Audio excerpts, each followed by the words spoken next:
Bonsoir et merci d'être venus si nombreux. Donc on va éviter les formules protocolaires.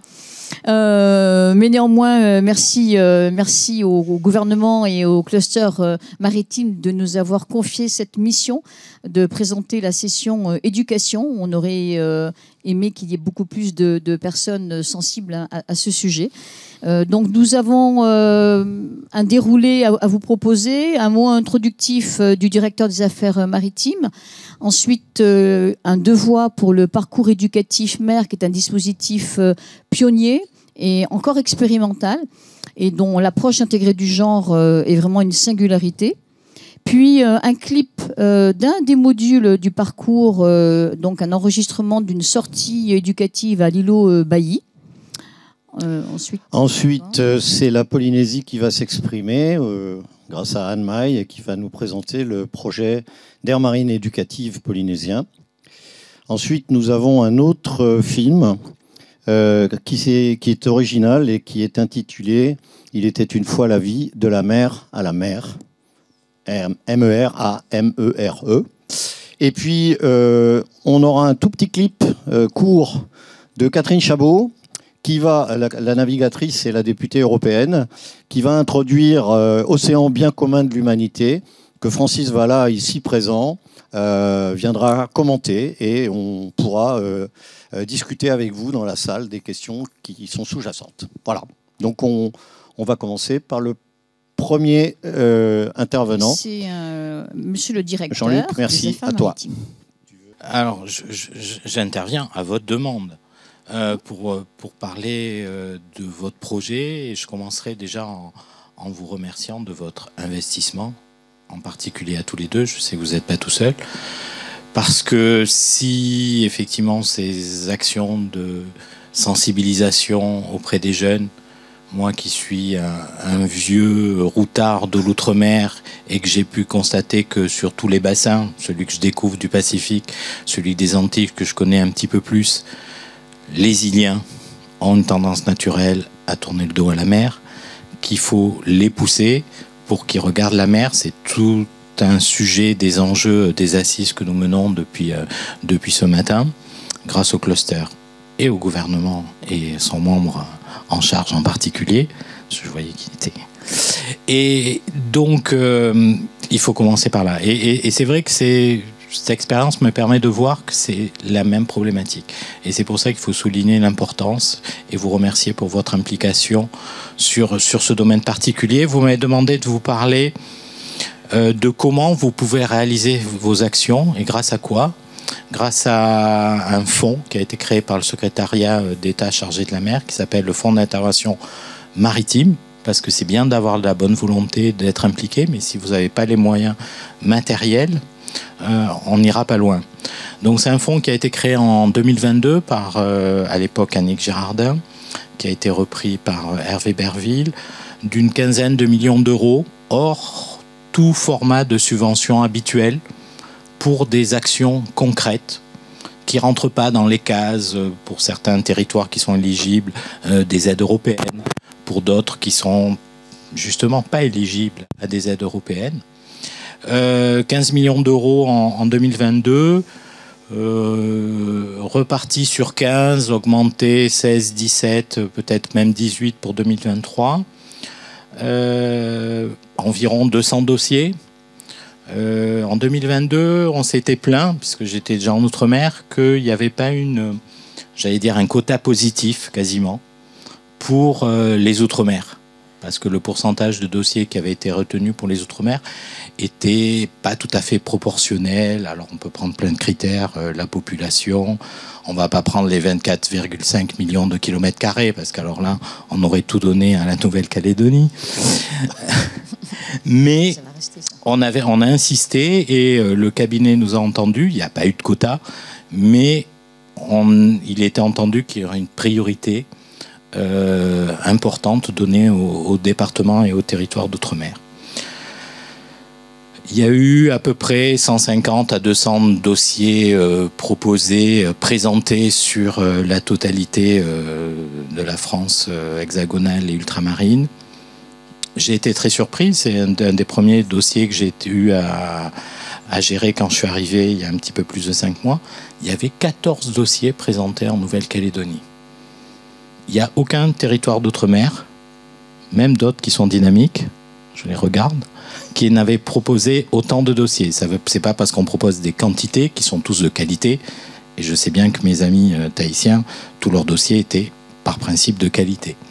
Mais ça prouve aussi, et ça illustre surtout un dynamisme que j'ai ressenti déjà depuis que je suis arrivé, de tous les acteurs économiques et en particulier maritimes, on y est en plein aujourd'hui, sur ce domaine économique maritime et ce dynamisme qui est disponible sur le pays, ce qui n'est pas le cas dans tous les autres territoires ultramarins. Je le dis par expérience. On a sélectionné 3 dossiers. 3 dossiers. Alors je vais le dire d'une autre façon. 3 dossiers ont été retenus par le ministre. J'avais classé le vôtre en premier. Il est dans les 3. Et c'est donc avec grand plaisir qu'on peut vous financer à 63%. Un petit peu moins que ce que vous aviez demandé. Mais bon, il a fallu faire des péréquations pour que tout le monde s'y retrouve un petit peu. Et donc, c'est avec grand plaisir que le secrétariat d'État à la mer, on a déjà signé la convention, c'est lancé, et on va pouvoir vous régler cette subvention, parce qu'en fait, c'est une subvention, et vous aider à continuer cette action qu'on considère. On a parlé de formation dans cet après-midi. Mais la formation, c'est pas que de la formation professionnelle, c'est pas que de la formation continue, c'est aussi la sensibilisation des plus jeunes, et c'est ce que vous faites, et on vous en remercie.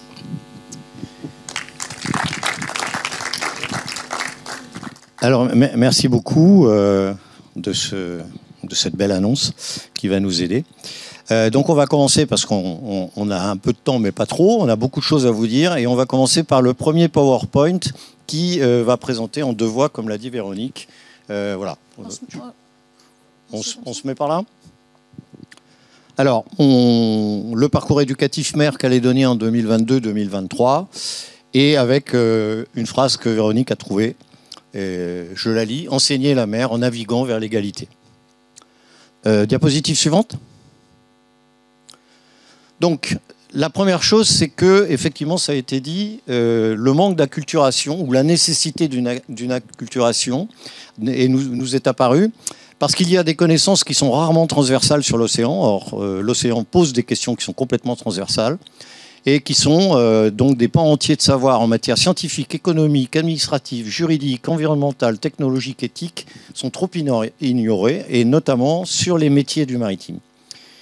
Donc, c'est dans ce contexte de prise de conscience mondiale que nous avons proposé au vice-rectorat l'année dernière, même en fin 2021, de lancer un projet expérimental de sensibilisation à la mer, avec une prise en compte du féminin, puisque c'était, on en reparlera tout à l'heure, un des axes prioritaires également de l'ONU. Donc, un parcours éducatif dans une approche intégrée du genre.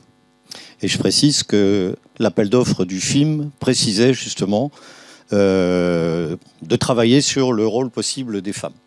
Diapositive suivante. On peut faire un signe ou une voix ? Non, on a prévu que c'est comme ça. Voilà. Alors, les enjeux sont de contribuer à développer une économie maritime durable, mais cette fois-ci au travers de la jeunesse, de pouvoir mieux faire comprendre le pourquoi et les pistes de diversification des métiers sous-jacents, qu'on puisse, au-delà de ce qui se passe à l'heure actuelle, de la bonne connaissance des tortues, des baleines, des dugongs, etc., des espèces emblématiques, on fasse mieux comprendre les milieux et les ressources, les risques et vulnérabilités qui sont celles de la mer, et en même temps, le comment ça fonctionne. Je prends par exemple acidification de l'océan, c'est un mot, mais ça veut dire quoi, et c'est ce qu'on explique. Et bien sûr, tous les aspects sociétaux, éthiques et culturels dans une démarche égalitaire entre les femmes et les hommes, en rappelant que les catastrophes naturelles et tous les effets du changement climatique affectaient particulièrement et de manière disproportionnée les femmes et les enfants. Les femmes qui sont paradoxalement les plus résilientes et souvent leaders pour mettre en place toutes les stratégies de survie. Diapositive suivante. Donc cette ambition que nous avions, elle s'est formalisée par la signature d'une convention tripartite avec le vice-rectorat. Donc ça a donné une visibilité nouvelle à notre action, des moyens non, mais en tout cas une légitimité. Et ça nous a permis effectivement d'investir les établissements scolaires et d'identifier quelques professeurs et quelques élèves volontaires pour partir avec nous dans cette aventure. Alors, le contexte externe qu'on a considéré est celui notamment de la dynamique que l'Organisation des Nations Unies a promue. Premièrement, le point résultant du One Ocean Summit de Brest, dont ici Francis Vallat a été un des fédérateurs et organisateurs, et notamment la déclaration de l'UNESCO qui a indiqué son souhait, plus que souhait, de l'inscription de l'éducation à l'océan dans les programmes scolaires de tous les États. Alors, ici, il y a marqué 2030, en fait c'est 2025, mais éventuellement, évidemment, il va peut-être se passer un certain temps. Donc nous, avec notre projet, on n'est pas en retard, on est peut-être même un peu en avance. Profitons-en. Et bien sûr, en cohérence avec la CSW 66, donc la Commission des Nations Unies, qui a placé l'égalité des sexes au centre des solutions. Donc c'était vraiment des recommandations historiques qui ont été rédigées en rappelant que les femmes étaient très investies et contribuaient largement à la protection de l'environnement et devaient figurer dans tous les programmes, dans toutes les politiques environnementales. Diapositive suivante. Bon, alors on a commencé l'année dernière, enfin on a même commencé en 2021, avec 4 lycées pilotes, dont volontaires, profs et élèves, qui s'est élargi cette année, grâce en particulier au travail de Véronique, à 8 autres collèges, dont un qui se trouve en Polynésie française et qui suit tout ce que nous faisons en distanciel. Donc tout ça, ça s'est fait avec des élèves et professeurs bénévoles qui sont les référents 3E et EDD, Éducation et Développement Durable. Et nous avons jusqu'à présent investi le travail vers plus de 3500 jeunes. Alors, pour ceux qui l'ignorent, le comité 3E pour éducation à l'égalité à l'école. J'ai oublié de le préciser en introduction.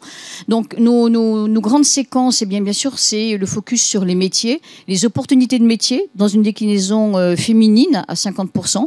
On a invité même plus de 60 experts et expertes de la mer, donc lors de rencontres intimistes dans les établissements scolaires ou de façon plus élargie à la CCI ou à la province sud. On a vraiment pu sensibiliser de très très nombreux établissements scolaires, d'où l'engouement, avec de plus en plus de jeunes qui étaient même en connexion. Donc on a organisé des séminaires et des webinaires. Bien sûr, donc des tables rondes sur les enjeux économiques et sociétaux. Et puis une sortie de terrain dont on va vous présenter une petite rétrospective avec 4 thématiques et 4 fiches éducatives qui vous seront distribuées à l'issue de la projection. Et puis une action supplémentaire, donc là, qui est propre au comité 3E, avec un collectif de femmes, donc de professionnels de femmes qui depuis des années déjà se sont réunis autour d'un groupe que nous avons appelé les Ailes des Lagons, en écho au dispositif national des Ailes de l'Océan, donc qui est porté par le cluster maritime français. Et tous les ans, eh bien, nous organisons des tables rondes avec ces expertes de la mer. Le collectif s'agrandit et nous avons réalisé avec certaines d'entre elles des capsules éducatives qui sont en ligne à la fois sur le site du gouvernement et du vice-rectorat. Je précise que les 4 fiches éducatives sont accessibles en haut. Quand vous repartirez, vous pourrez en prendre une de chacune. Elles sont à votre disposition. Diapositive suivante. Alors sur cette diapositive, simplement c'est un extrait des différents intervenants lors de nos webinaires sur les métiers. Je n'en dis pas plus, on a un tas de photos.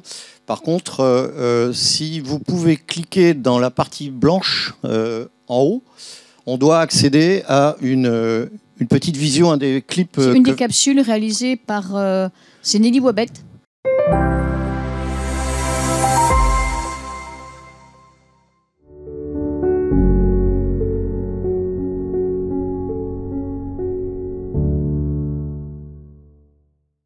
Donc, je suis Nelly Wabet, je suis chercheur en aquaculture à l'IFREMER, qui est un organisme de recherche en Nouvelle-Calédonie.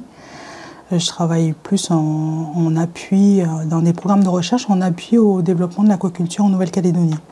Pour arriver au métier de chercheur, métier que je n'ai pas choisi au départ, je suis partie d'un bac scientifique, un bac C à l'époque, obtenu au lycée La Pérouse, donc option mathématiques, mais j'étais toujours intéressée par la biologie. Donc je me suis orientée plus sur un diplôme de DUT en analyse biologique et biochimique parce que j'étais intéressée plus par les métiers de la recherche, mais n'étant pas sûre de faire un parcours des études supérieures longues, je suis partie sur des diplômes avec des possibilités de m'insérer dans le milieu professionnel si jamais je voulais arrêter mes études. Donc j'ai choisi un DUT biologie appliquée, j'ai fait à l'IUT de Caen. J'ai eu mon diplôme d'ingénieur en 2001, je crois. Mon directeur de recherche du CNRS m'a fortement incité à poursuivre en thèse. Donc c'est comme ça que je me suis inscrite en thèse à l'université de Bordeaux, thèse que j'ai effectuée en totalité à l'Ifremer à Boulot-Paris, sur la crevetticulture en Nouvelle-Calédonie. Donc essayer de comprendre pourquoi la crevette était fragile, sensible aux maladies en élevage. Donc depuis 2006, maintenant, je travaille donc à Ifremer à la station aquacole de Boulot-Paris. Mon travail actuel me passionne parce que je travaille en fait à valoriser la biodiversité, les richesses de la Nouvelle-Calédonie. Alors, valoriser, c'est pas forcément pour en faire une exploitation commerciale, ça peut être aussi préservé pour que les populations puissent en bénéficier plus tard. C'est important de s'intéresser à la mer parce que la mer, c'est celle qui entoure la Nouvelle-Calédonie. C'est là où la plupart de la population calédonienne passe son temps, sur la mer ou à proximité.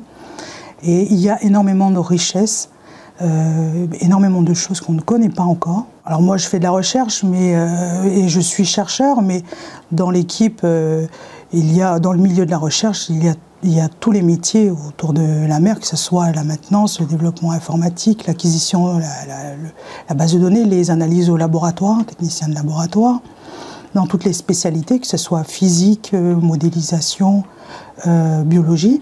Quand on est jeune, au collège ou au lycée, on a quelques idées comme ça de ce qu'on voudrait faire, ce qu'on pense intéressant à faire, mais on n'est pas certain. Donc il faut être curieux, toujours être ouvert à toute possibilité, discuter avec les gens. Et c'est comme ça qu'au fur et à mesure, on découvre qu'il y a beaucoup de choses à faire et on peut trouver un domaine qui va nous passionner et qui va nous permettre de nous épanouir tant au niveau professionnel qu'au niveau personnel. Voilà, donc un message fort et qui répond à toutes nos attentes. Alors, ayant eu la chance de revenir sur le Caillou en 2006 et directeur de l'Ifremer, j'ai eu la chance de travailler pendant plus de 7 ans avec Nelly. Et je précise que Nelly est la première thésarde mélanésienne du territoire. Diapositive suivante. Alors, les séquences en cours à l'heure actuelle, hier, il y a eu un séminaire académique sur Océan bien commun de l'humanité qui nous a permis un peu de faire la répétition de ce qu'on vous présente ce soir. Et ça s'est fait devant des lycéens et des jeunes des collèges qui, malheureusement, à cette heure-là, ne peuvent pas être présentes, sauf une qui est dans le fond et qu'on va voir tout à l'heure.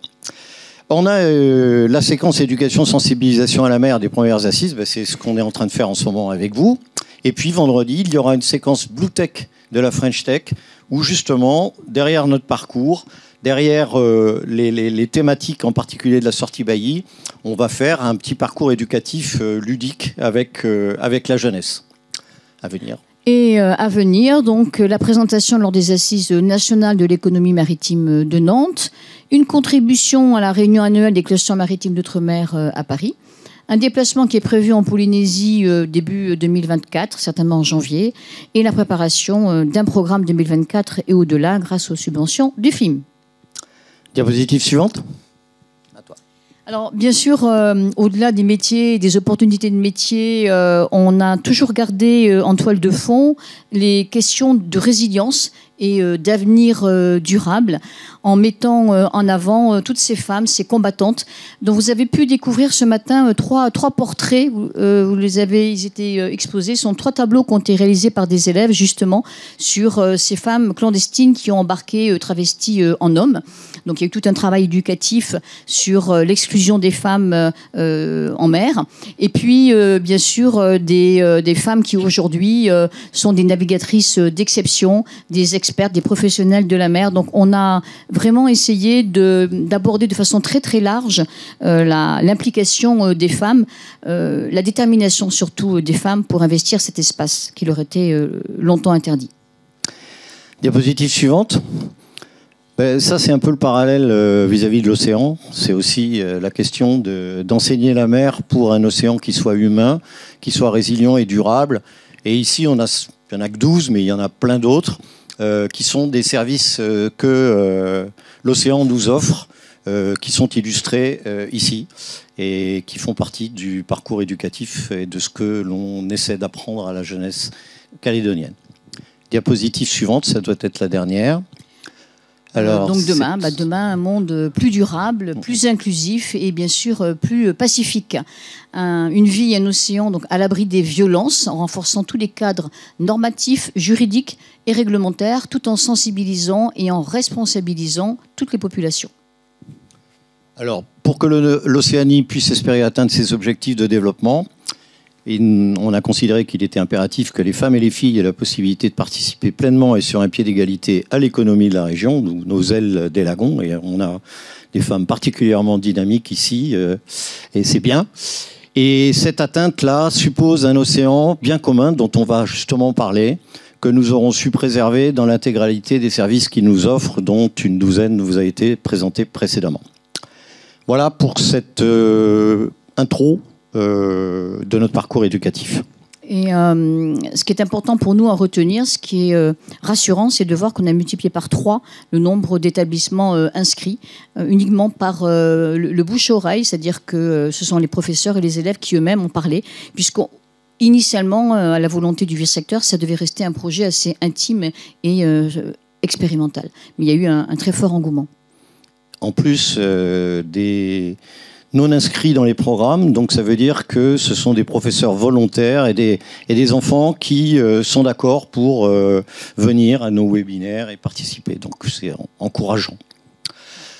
Alors maintenant, on va avoir le premier petit film sur la sortie Bailly.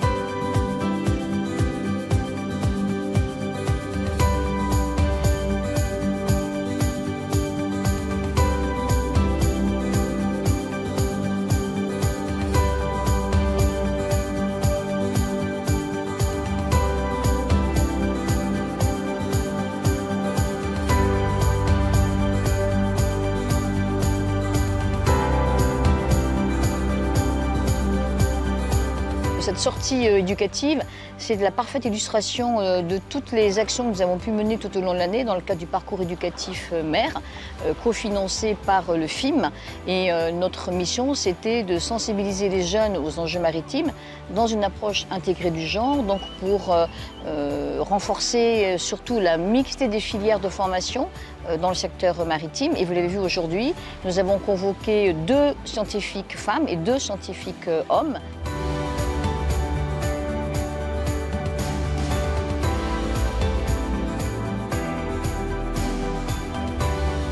Aujourd'hui, nous avons organisé cette session avec 3 établissements scolaires qui ont pu se libérer, avec une approche de 4 sujets touchant à ce qu'est un îlot et éventuellement les contraintes que cet îlot peut subir, etc. Premièrement, on fait une découverte de l'îlot en termes de végétation et on a abordé la question de l'aménagement intégré de cet îlot tel que la commune du Mont d'Or, puisqu'on est sur la commune du Mont d'Or, est en train de le faire. Nos jeunes ont planté un arbre qui sera un arbre de forêt sèche, endémique d'ici, qui sera un totem peut-être dans quelques années où ils auront plaisir à venir le retrouver. Le deuxième sujet, le long de ce littoral de cet îlot, il y a de l'érosion. Et donc on les a sensibilisés à ce qu'est le phénomène de l'érosion et aux moyens qui sont ceux de mesurer les effets de cette érosion et de pouvoir le suivre dans le temps. Le troisième sujet a été celui de la pollution par les plastiques. On trouve le long de ce littoral un tas de déchets dont la majorité sont des plastiques et on a sensibilisé les enfants à cette pollution, à son origine, à ses risques, etc. pour qu'ils aient les bons réflexes dans le futur pour limiter, voire éviter totalement cette pollution. Et puis la dernière phase, eh bien, elle est quelque part en ce moment, elle se termine, c'est qu'on a lâché un drone sous-marin, un AUV, autonome, qui lui patrouille dans le lagon en face de l'îlot et nous cartographie les fonds et va très vraisemblablement nous avoir détecté au fond certaines anomalies.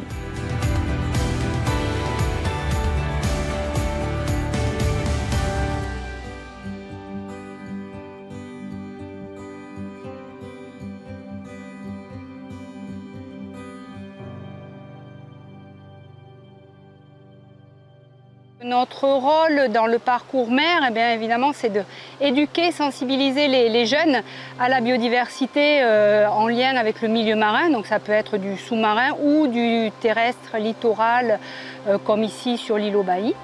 Donc moi, dans ces sorties sur l'îlot Bailly, mon rôle, ça va être de leur faire découvrir notamment la flore de l'îlot. Qui est un îlot particulier puisqu'il y a plusieurs écosystèmes et notamment donc, on va découvrir toute la flore littorale, les différentes strates de végétation, comment la végétation va s'installer, de la végétation rampante, buissonnante, arbustive et voire arborée. Également, on va voir le rôle des laisses de mer, donc tout ce que la mer va laisser lorsqu'il y a la marée haute et tout le rôle voilà, de cet écosystème qui va venir nourrir en fait la végétation de l'îlot mais aussi les herbiers quand la marée repart. On a de la forêt sèche, donc on peut aussi aborder cet écosystème qui est quand même un écosystème en voie de disparition.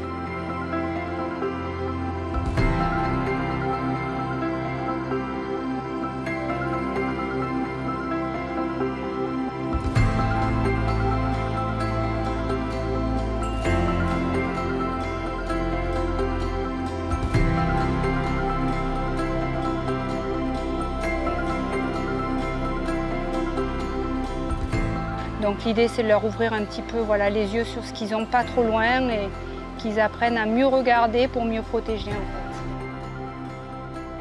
fait. Ici l'idée c'est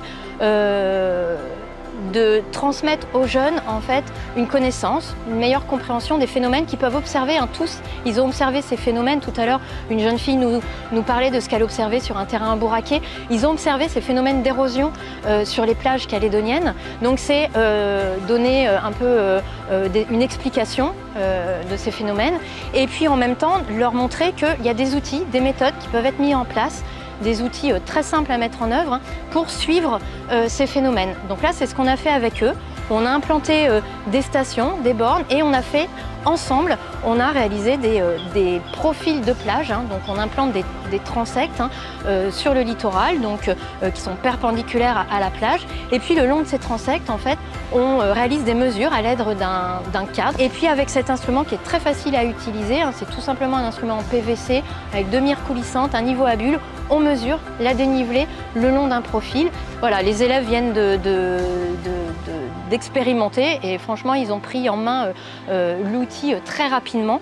Voilà, donc ensuite, l'intérêt, c'est de reporter toutes ces mesures sur une fiche, sur un tableur, de leur faire des profils de plage et surtout d'analyser ensemble, d'interpréter ces données qui leur permettent de mieux comprendre les phénomènes d'érosion ou au contraire, on peut avoir l'inverse avec des apports de sédiments. Enfin voilà, leur expliquer un petit peu comment ça fonctionne. Ces profils doivent toujours être réalisés au même endroit, selon le même point de départ. Donc pour ça, on implante des stations de référence, des bornes Donc là, on a fait un trou, on a mis un petit cerclage en PVC, on a mis un peu de ciment et on a mis un petit clou topographique qui est d'habitude utilisé par les géomètres. Et ça, ce sera à chaque fois notre repère, notre point de départ pour nos profils. Et ensuite, avec une boussole, on prend un azimut, donc une direction, et ce sera toujours la même direction qui sera utilisée et on réalisera nos profils selon ce point de départ, ce repère et cette direction. Ça a commencé par une phase de diagnostic de la faune et de la flore sur l'îlot. Ensuite, on a établi un plan d'éradication des espèces envahissantes. Le chantier a débuté hier pour une durée d'1 mois en commençant par l'éradication des langues de belle-mère. On continuera sur les autres espèces plus tard.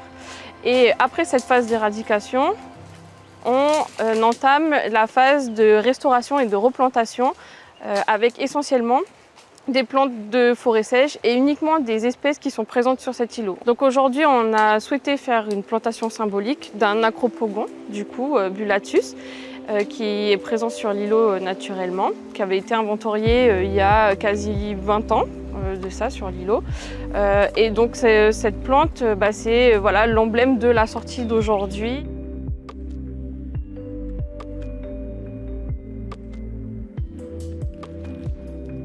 Donc aujourd'hui, on a fait une démonstration de notre drone avec des images sonars dans le baie de Boulari. On a fait quelques allers-retours le long de la plage vers îlot Bailly et au large dans le milieu de la baie pour voir les différentes natures de fond et des objets qui se trouvent au fond. On a commencé ce matin pour présenter nos technologies aux enfants. Avant, ils ont débarqué pour l'îlot et on a fait le déploiement ensemble. Et maintenant, au retour, on leur montre les données traitées de ce qu'il y a au fond. Aujourd'hui, on est sur l'îlot Bailly à la suite de plusieurs webinaires pour présenter des métiers par rapport à la mer. Donc ça touche à tout, ça peut être constructeur de bateaux à des scientifiques qui recherchent plusieurs choses dans les fonds marins. Ça m'a plu, ça m'a fait découvrir de nouvelles choses, surtout au niveau des plastiques. Il y a aussi, on nous a parlé des microplastiques qu'il y avait dans l'océan, et même au niveau des forêts sèches, de certaines choses que je ne connaissais pas. Aujourd'hui, on est venu à l'îlot Bailly pour être sensibilisé un peu à la mer, aux environnements qu'il y a sur l'îlot. On a pu faire des mesures des plages, voir l'évolution, la diminution du côté de la plage. On a pu aussi se balader, voir les différents écosystèmes qu'il y a sur l'îlot Bailly. Notamment, on a parlé des différentes plantes, sachant qu'il y a les plantes de littoral. Il y a une partie de forêt sèche aussi, qui est plus sur le côté là où il y a des roches. On a pu voir aussi les effets des différents changements de courant, notamment la pointe, qui change d'orientation en fonction du vent et tout. Et c'est toujours du plus et ça nous permet de découvrir des nouvelles choses, notamment des différentes techniques, par exemple comme j'ai dit pour mesurer les plages avec un cadre, un truc très facile à fabriquer qu'on peut faire soi-même limite. Et j'ai trouvé ça vraiment enrichissant parce que c'est des trucs que je ne savais pas forcément et que je peux le dire aux autres et comme ça c'est mieux pour tout le monde, quoi. Nous avons programmé un séminaire éducatif qui réunira tous les élèves des établissements pilotes, mais également d'autres établissements qui ont envie d'intégrer le projet parce que ce parcours éducatif a vocation à se renforcer en Nouvelle-Calédonie. Et au-delà, nous avons des établissements de Polynésie française déjà qui ont participé à nos webinaires et qui vont intégrer officiellement ce parcours mer en 2024 et 2025.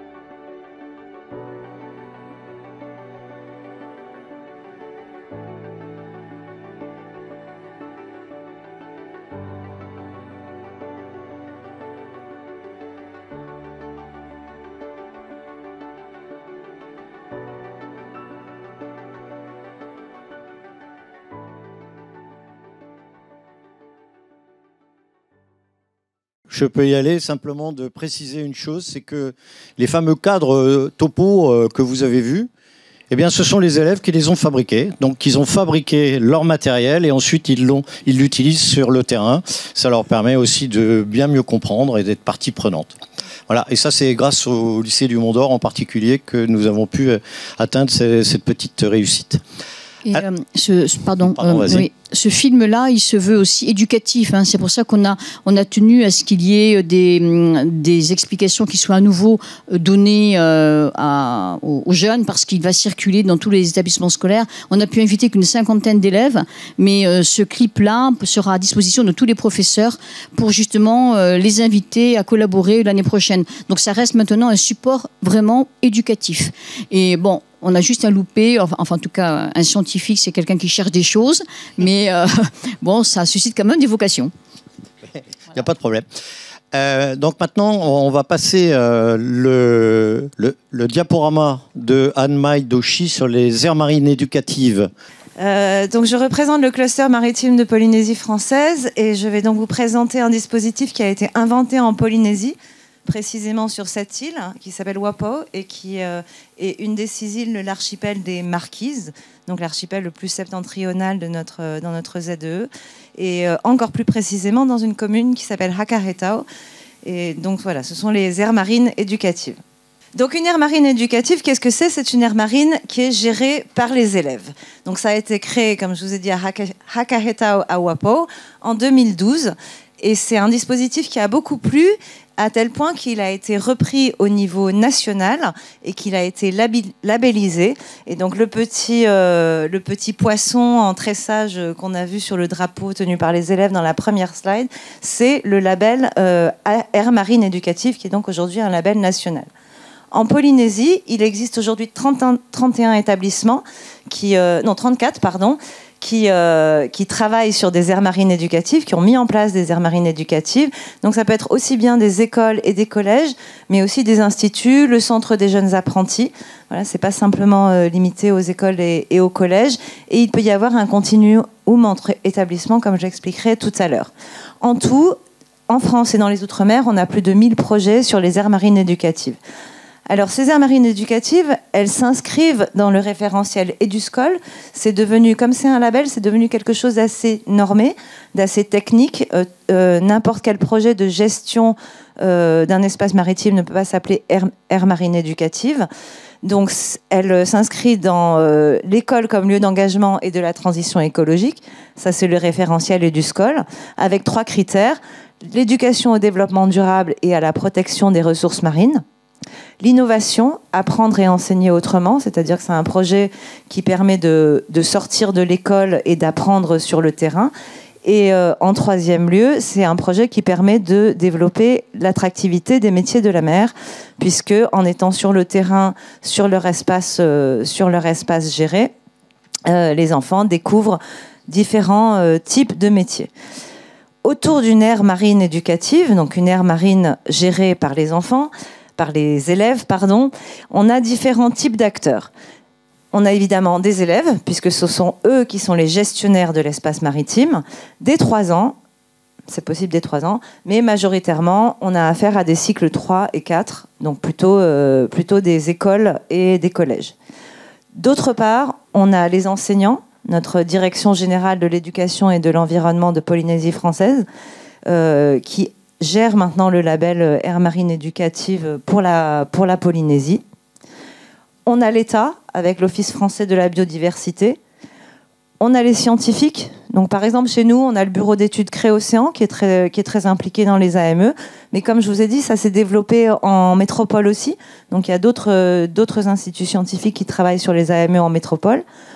On a bien évidemment les communes dans laquelle l'aire marine éducative va être implantée, ainsi que les associations de protection de l'environnement marin, mais également les professionnels de la pêche, puisqu'on va intervenir notamment pour les pêcheurs côtiers sur leur espace de prélèvement ou sur leur espace familier, et puis par ricochet les familles, puisque l'élève il rentre dans sa famille, il parle du projet, et comme la mer, nous, on est pour ceux qui étaient là ce matin, mon collègue parlait de méritoire pour la Polynésie, donc on a 5 millions de kilomètres carrés 0,01% de terres émergées.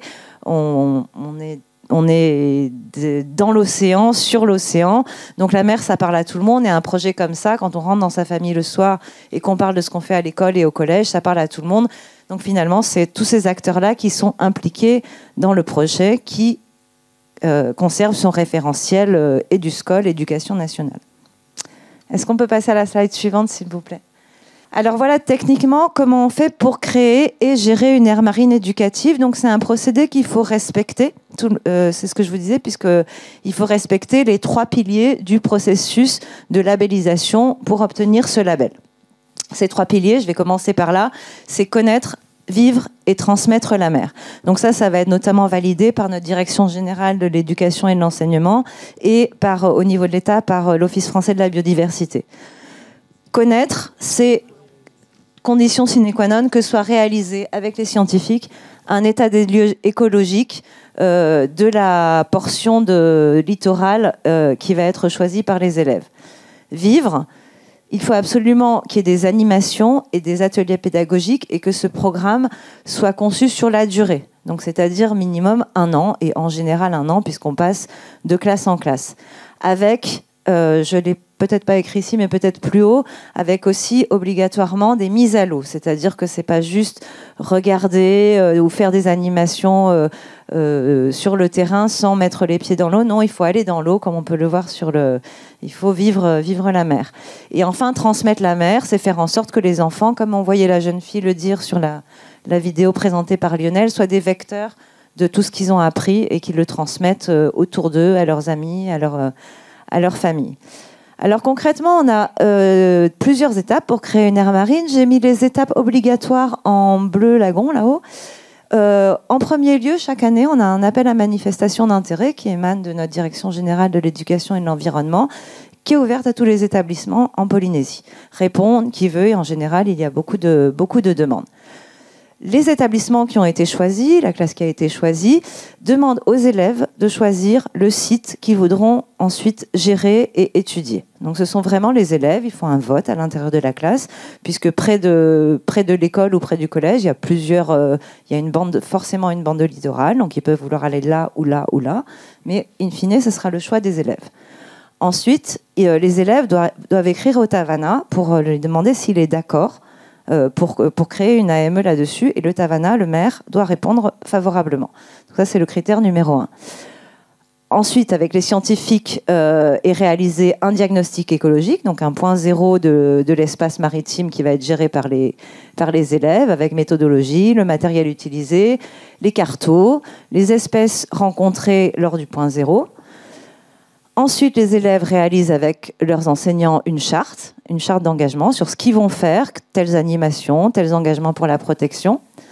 Le projet pédagogique est mis en place sur l'année. Donc nous, typiquement, ce qui revient souvent sur nos AME, c'est d'une part des études de sentiers marins pour voir d'un point à un autre quelles espèces sont encore présentes, quelles espèces ont disparu, dans quel état est le sentier marin, et également des projets de bouturage des coraux. Puisqu'on a des coraux qui, sur certaines îles, sont vraiment détériorés et que malheureusement, on est obligé de renouveler. Tout ça est évidemment très pédagogique. Les élèves produisent des tableaux. Donc, comme je vous ai dit, ça va de l'école au collège. Donc, en fonction du niveau de l'enfant, on va avoir différents niveaux de rendu. Mais en gros, des graphiques, du tableur Excel, des présentations PowerPoint en lien avec les acteurs cités précédemment. Oui ? Ah pardon, il faut que je me dépêche, je suis prise par mon sujet.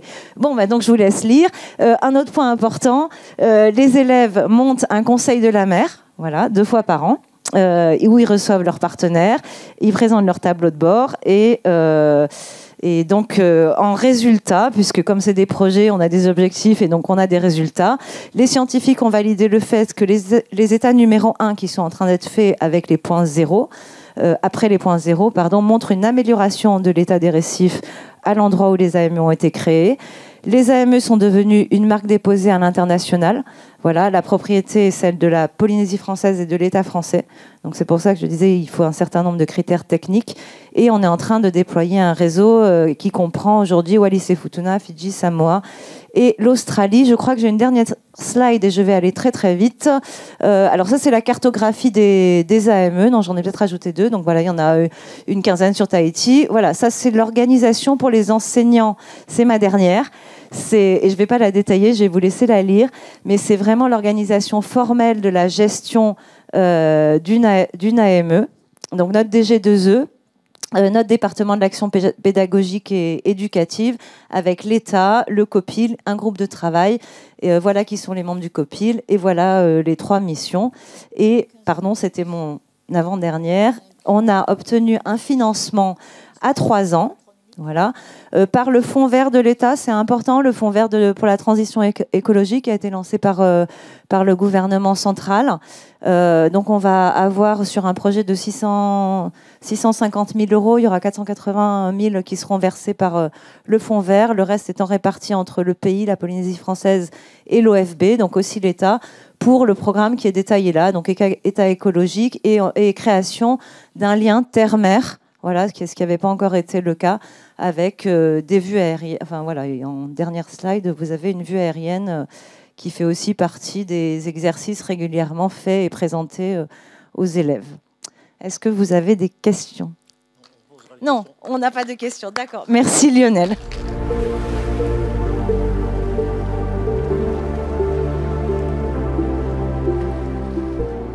Il était une fois la vie de la mer à la mer est un document inédit du cluster Comité 3E en prise avec nos réalités calédoniennes.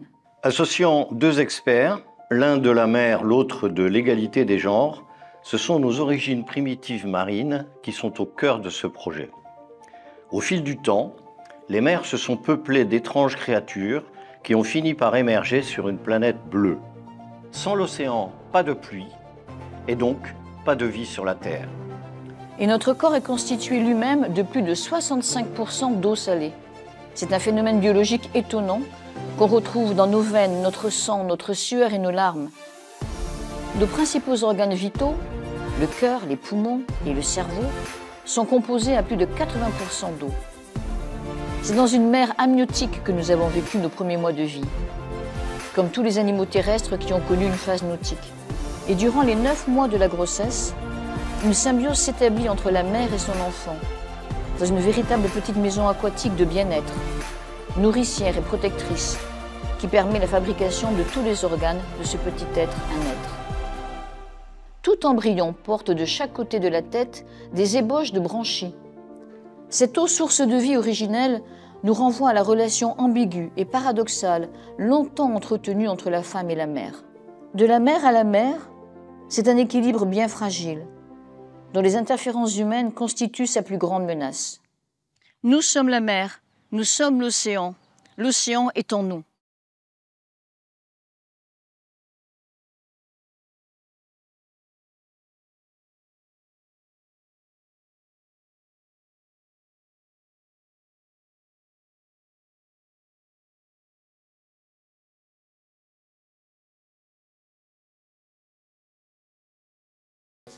Donc, juste avant de passer au petit clip de Madame Chabot, c'est vraiment un pari audacieux qu'on a relevé, Lionel et moi, d'associer les problématiques de l'océan et les problématiques liées à la protection de la femme.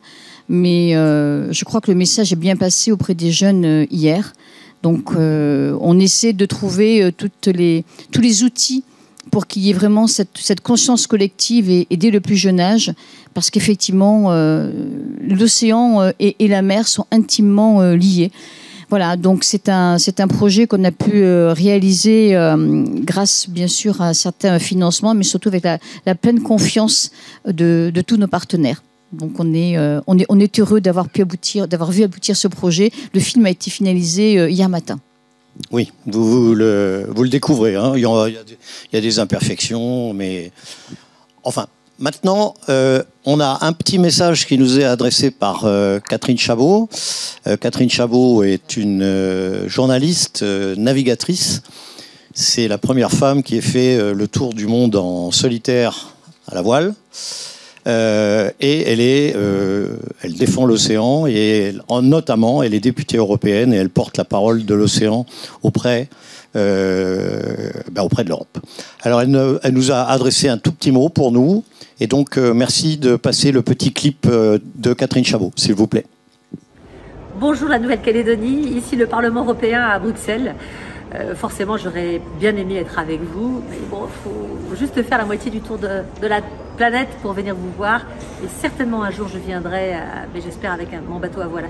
Alors, je me trouve au Parlement européen où nous inaugurons aujourd'hui cette exposition d'un photographe qui est belgo-béninois, Fabrice Montero, et qui a réalisé une série de photos assez étonnantes où finalement, à partir de quelque chose qui est épouvantable, c'est la pollution plastique dans les mers, et aussi le réchauffement climatique, qui est l'acidification de l'océan, qui finit par, comme on le voit sur cette photo, finalement tuer les récifs coralliens.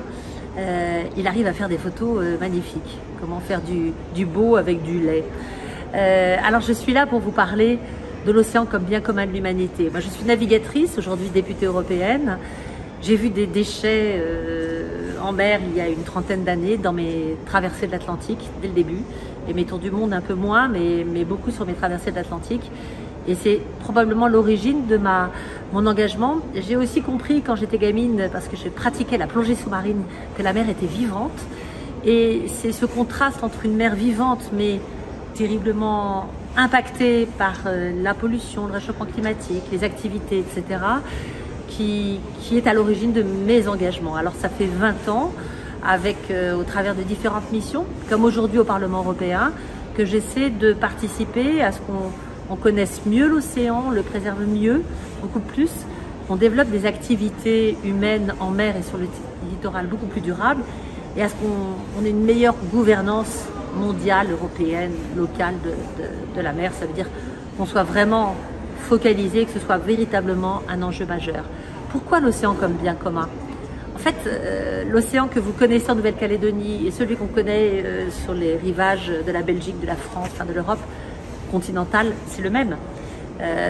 Vous êtes l'Europe ultra-périphérique, hein, vous faites partie des PTOM, des petits territoires d'outre-mer. Et c'est le même océan. Et on le partage. Et au regard de tout ce qu'il apporte à l'humanité, c'est un bien commun, il est riche, un bien commun que nous avons en partage. Alors, à mon sens, on est très mobilisés tous, et notamment ici au Parlement européen, à mobiliser les États, à mobiliser les entreprises, les collectivités territoriales, à l'échelle nationale, européenne, internationale, etc. Mais on a tous notre rôle à jouer dans cette préservation du littoral, les petits comme les grands. Et voilà, le message que j'essaie de faire passer, c'est de retrouver cette responsabilité qu'on a chacun d'entre nous et la responsabilité collective. C'est ce sentiment de responsabilité d'ailleurs individuelle et collective que moi j'ai ressenti la première fois que j'ai vu des déchets en mer il y a 30 ans en plein milieu de l'Atlantique, à une époque où personne n'en parlait. Voilà ce qu'est l'océan comme bien commun de l'humanité. Alors je vous souhaite de bons échanges et je vous souhaite bon vent. Donc merci à Catherine. Et pour clore maintenant, eh bien, je vais passer la parole à mon ami Francis, qui va nous aborder cette question du bien commun. Je vous dis quelques mots, effectivement, à la fois en tant qu'Institut français de la mer, que j'ai présidé pendant 10 ans, et dont le slogan que j'avais fait adopter était « La voix de la mer », le parti de la mer, avec la voix de la mer, alors que le cluster maritime français, que je suis très très heureux de représenter ici aussi, avec mon ami Alexandre. Il est où, Alexandre? Il n'est pas là, il est parti. Il interview. Lui, c'est la voix du maritime, ce qui n'est pas tout à fait la même chose. En introduction, je voulais vous dire aussi, vous recommander, c'est de l'autopromotion, j'ai écrit un livre avec Isabelle Autissier qui s'appelle « Notre avenir s'écrit dans l'océan ». C'est un livre sympa, qui n'est pas du tout rébarbatif, et où nous échangeons avec une origine, des points de vue, un esprit différent. Nous nous respectons beaucoup l'un l'autre, et je pense que ça peut vous amuser ou vous intéresser et apporter, comment dirais-je, des nuances dans tout ce débat, mais avec une direction qui est vraiment une direction très très claire, qui est celle de cet océan bien du commun de l'humanité. Je voudrais dire aussi que ce que j'ai vu présenté par Anne-May, par ce que vous avez fait, là sur le plan éducatif, c'est quand même formidable. Je n'avais pas réalisé à quel point ce sont des briques sur le terrain, hyper efficaces, je trouve assez enthousiasmantes, et qui complètent une action du cluster maritime français, si je ne le dis pas, qui le dira, que je suis content d'avoir mené à son terme avec un homme qui s'appelle Tristan Lecoq. Ça nous a pris 7 ans de combat avec l'éducation nationale pour faire rentrer le maritime dans tous les programmes scolaires. Vous y faites peut-être pas attention, mais dans toutes les classes maintenant, il y a une partie du programme qui est consacrée de l'enseignement, ça peut être en histoire ou en géographie, au maritime, depuis le primaire jusqu'à la fin du secondaire. Et ça a été un combat de titans pour faire bouger le mammouth. Alors, la mer, oui, océan bien commun de l'humanité, aujourd'hui, c'est à la mode. On en parle beaucoup, on n'en parlait pas du tout il y a encore, je ne sais pas, 2-3 ans. C'est devenu extrêmement à la mode, et c'est bien, parce que c'est évidemment nécessaire, et c'était absolument pas évident. Alors, d'où ça vient? Pourquoi est-ce qu'on parle de bien commun de l'humanité? Historiquement, vous savez, la mer, les latins appelaient ça, c'était la res nullius, c'est-à-dire la région qui n'existe pas. Ce qu'ils voulaient dire, en fait, c'est que la mer est à tout le monde, c'est-à-dire qu'elle est à personne, elle est à personne, à tout le monde, en particulier la haute mer. Chacun peut y faire ce qu'il veut, hein, d'où est né ensuite le principe de liberté des mers, qui a été théorisé par Grotius et d'autres, et qui a régi notre monde jusqu'à il y a simplement une dizaine d'années. Hein, le principe de liberté des mers était un principe absolu qui ne supportait aucune écorchure. Donc on pouvait tout y faire, exploiter, explorer, naviguer, la traiter comme une poubelle, parce que, alors, on était très fortement poussé par, vous l'avez vu dans le film, c'est 71% ce qui font que la planète est bleue, le sentiment d'immensité d'un monde absolument infini. On n'avait pas conscience du tout. Ce qui compte, c'est la prise de conscience. Le problème, c'est qu'on a pris conscience. Avant, on était moins coupable parce qu'on n'était pas conscient. Maintenant, on l'est, évidemment. Et on y jetait tout, y compris le pétrole. Enfin, ça n'est qu'un des exemples. Vous avez le plastique dont on a parlé aujourd'hui, etc. Donc la mer était agressée, était empoisonnée, puis on a commencé à se rendre compte que ça allait un petit peu loin. On s'est rendu compte, c'est dit dans le film, l'expression est juste, que c'est un monde qui n'est pas infini, mais un monde fini, donc un monde fragile. On s'est rendu compte aussi, de par toutes les richesses qu'il renferme, alors que notre démographie va continuer d'être galopante jusqu'en 2050, 2,5 milliards de plus d'êtres humains, d'ici, avec une planète qui s'épuise, d'ici 2050.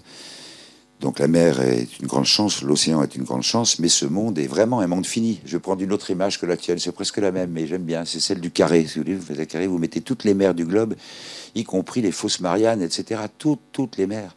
Ce carré, ça fait seulement 1100 km de côté, 1100 km d'arête.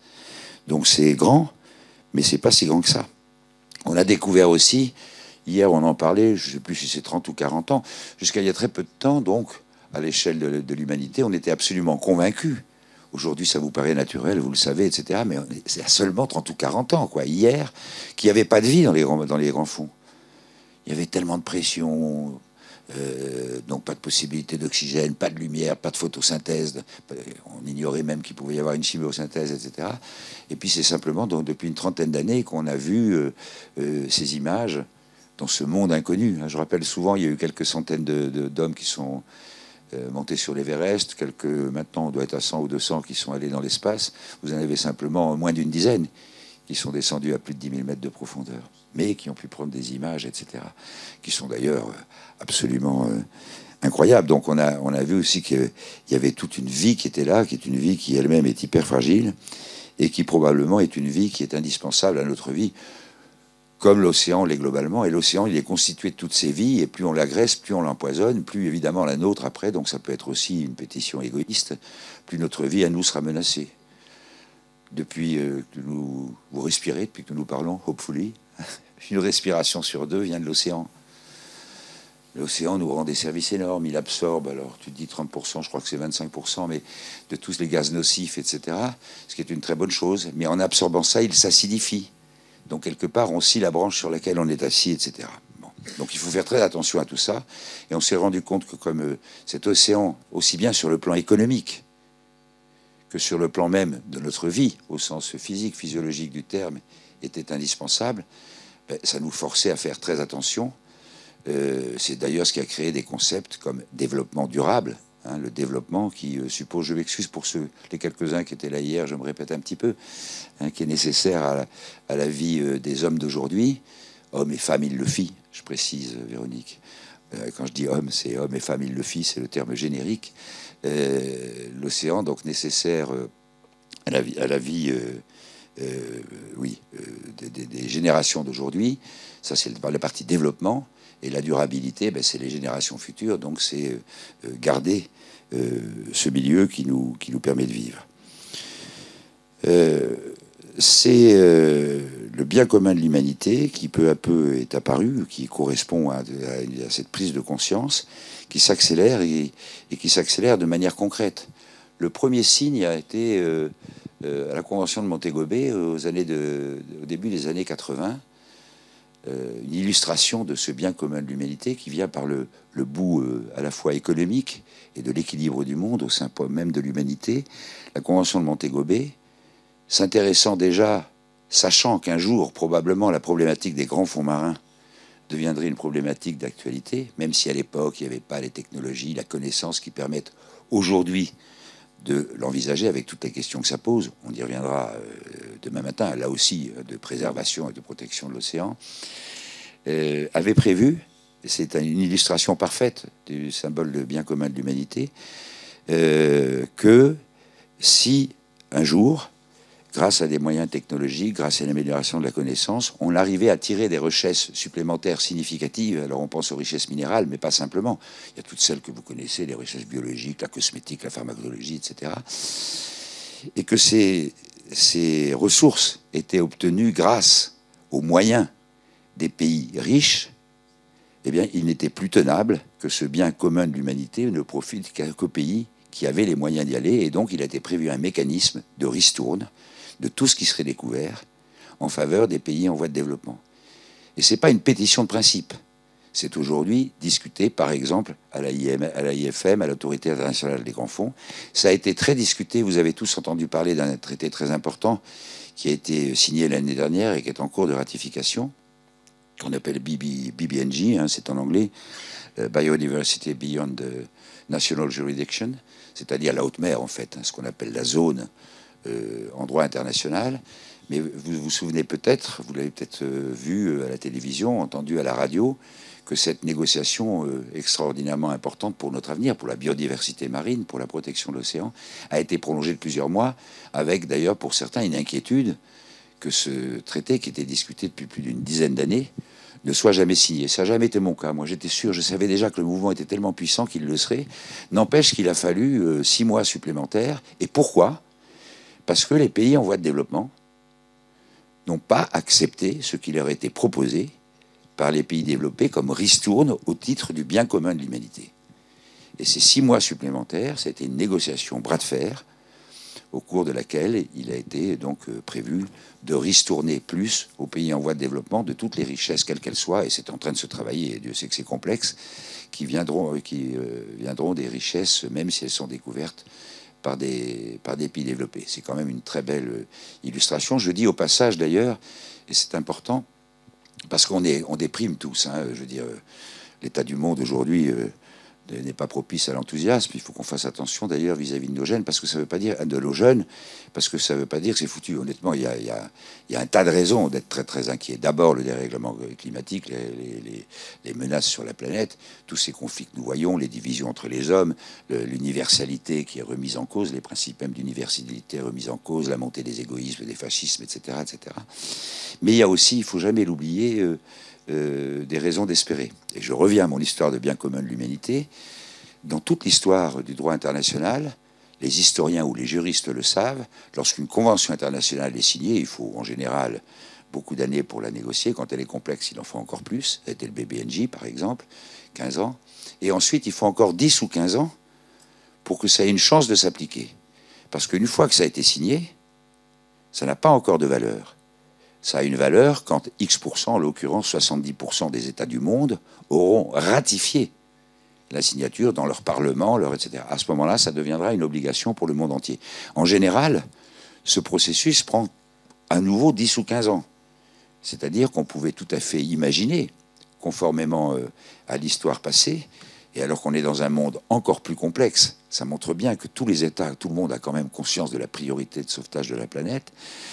On pouvait espérer une application de ce traité BBNJ signé l'année dernière, enfin signé cette année, pardon, en 2023. Il n'a pas été l'année dernière, il a été en 2023, pas avant 2038 ou 2040, alors qu'on a une vraie course contre le temps pour sauver la planète. Eh bien, aujourd'hui, il est très vraisemblable, on peut faire le pari, je regarde les représentants d'administration qui suivent de plus près, comme je le fais moi-même, mais quelquefois avec moins de compétences, on peut prendre le pari que la ratification et donc la mise en œuvre de BBNJ sera obtenue d'ici 2025 pour l'UNOC. Alors, peut-être qu'il y aura 6 mois ou 1 an de retard. Moi, je fais partie de ceux qui croient qu'on va y arriver, et c'est un progrès absolument considérable. Dans le même domaine, je ne veux pas être trop long, j'avais 1000 choses à dire, du coup je ne parle pas bien parce que je fais le tri dans ma tête pour ne pas être trop long. Mais les autres raisons d'espérer, c'est qu'on parle toujours, et c'est bien normal de la part des médias, même si à mon avis quelquefois ils vont trop loin, mais c'est difficile, tout le monde le sait, de parler des trains qui arrivent à l'heure, il n'y a rien à dire, alors que les accidents, il y a plus à dire. Mais quand même, il faut rappeler un certain nombre de choses. Moi je fais partie d'une génération, je suis certainement le doyen ce soir, mais certains d'entre vous qui sont plus jeunes que moi se souviennent certainement qui étaient dans une anxiété absolue à cause du trou de la couche d'ozone. Le trou de la couche d'ozone qui donc empêchait la protection par rapport aux effets nocifs du soleil, qui n'a pas que des effets positifs, menaçait véritablement de disparition la vie sur Terre. Et on n'avait pas de moyens. Il y avait une anxiété folle. Ma génération, c'était quasiment comme aujourd'hui, ou pire qu'aujourd'hui, et on n'avait pas de solution. Et bien finalement, les hommes y ont travaillé, c'est bien par leur action, et ça s'est terminé par un traité à Montréal, des mesures ont été prises, une convention, etc., ont été appliquées dans le monde entier, et aujourd'hui, vous n'en entendez plus parler, et bien c'est simplement parce que le trou de la couche d'ozone va être bouché, et pourtant Dieu sait qu'on n'arrête pas encore d'abîmer le monde, mais le rythme a été inversé, va être bouché au plus tard dans les années 2050. Donc c'est vous voyez, pour un combat qui a été donné comme perdu. Et j'ai un tas d'exemples comme ça. Les pollutions et les dégazages dans toutes les eaux européennes. Il y en avait 150 par semaine, il n'y en a plus que 2 par an. Et je peux vous assurer que tout le monde considérait que c'était impossible. En fait, on a amélioré l'observation, on a multiplié les amendes, on a spécialisé les tribunaux, et ça a été réglé en 2 ou 3 ans. Un problème qui durait depuis une 50aine d'années et qu'on ne savait pas comment prendre. Et puis finalement, on s'y est mis et on l'a fait. Et il y a comme ça, j'ai toute une liste d'exemples pour surtout encourager, ne pas décourager les jeunes, parce qu'on n'est pas là pour ça, mais pour les encourager au contraire à se battre en leur disant qu'on peut avoir une chance d'y arriver, même si on est tous conscients qu'il y a un problème de rythme.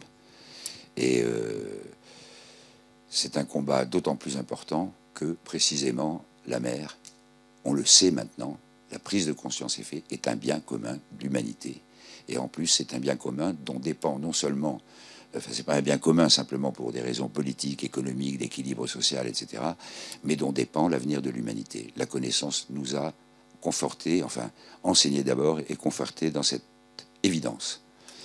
Voilà, donc j'ai été un peu liminaire, mais je pense que peut-être je pourrais en dire plus en réponse à des questions.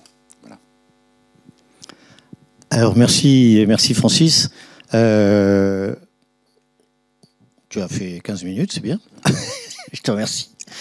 Est-ce qu'il y a quelques questions dans la salle? Ensuite, on va aller... Je suis Alain Giraud de Global Marine Aménagement. Francis, vous disiez que vous aviez une liste de points positifs dans la poche. J'aurais aimé que vous continuiez l'énumération. J'en ai énuméré quelques... J'en ai bien plus dans mon cartable, mais dans ma poche, j'en avais pris quelques-unes. Je savais bien que je ne pourrais pas parler très longtemps, donc déjà en soi, bien sûr, BBNJ, enfin, toi qui es la partie depuis longtemps, je pense à un BBNJ n'était pas imaginable. Il y a encore... il a commencé à être travaillé il y a une quinzaine d'années, mais on n'y croyait pas vraiment, en fait, que ça sortirait. Donc, les pollutions pétrolières divisées par 20 en 20 ans. C'est facile à retenir, 20 et 20. Divisé par 20 en 20 ans. La pollution pétrolière de l'océan. La lutte contre la complaisance dans le transport maritime, je n'ai pas le temps de rentrer dans le détail, mais ça a été mon métier pendant 30 ans. C'est extraordinaire les progrès qui ont été faits dans la lutte contre les comment dirais-je, les dérives permises par les pavillons de complaisance. L'efficacité à peu près dans le monde entier avec les mémorandums of understanding, en particulier de Paris et de Tokyo pour les port state controls, les contrôles portuaires dans les ports des navires. Ah puis alors, si un élément, par exemple, on parle tout le temps des gaz à effet de serre, je l'ai cité ça hier, très peu de gens savent, moi je peux vous dire, je l'ai découvert par hasard dans une lecture, et j'ai vérifié, ça fait 150 ans que les gaz à effet de serre augmentent dans l'humanité. Donc ça a commencé même avant l'industrialisation, mais ça a été extraordinairement accéléré, détérioré, etc. Eh bien, c'est pour la première fois, là, depuis, je ne sais plus, 4-5 ans, cette augmentation est très largement, contrairement à ce qu'on pense, stabilisée. Alors pourquoi est-ce qu'on se pose toutes ces questions sur les gaz à effet de serre? Parce qu'en fait, même si c'est très stabilisé, ça atteint un volume tel que maintenant, même les moindres... Vous savez, c'est les phénomènes de frange, quoi. On est arrivé... si on continue, même à un rythme 10 fois inférieur de ce qui est passé pendant la révolution industrielle, post-industrielle, etc., on est au point où comment dirais-je, l'atmosphère, enfin, la planète ne peut plus le supporter. Mais la bonne nouvelle dans cette mauvaise nouvelle, c'est que par les efforts qui ont été faits, on a très très sensiblement surpassé, on est encore très menacé. Moi, je pense que si on n'arrive pas à tenir les objectifs des COP, le 1,5 degré, on n'est déjà même pas sûr d'avoir 2 degrés. Je pense que la planète est très sérieusement menacée. Enfin, la vie, on le voit bien d'ailleurs, les bouleversements climatiques, etc. Mais contrairement à ce qu'on croit, on est en train de très fortement décélérer. On n'est pas dans le rythme qui est nécessaire pour sauver la planète, mais on décélère très fortement par rapport aux accélérations précédentes. Voilà quelques exemples, mais j'en ai... Merci.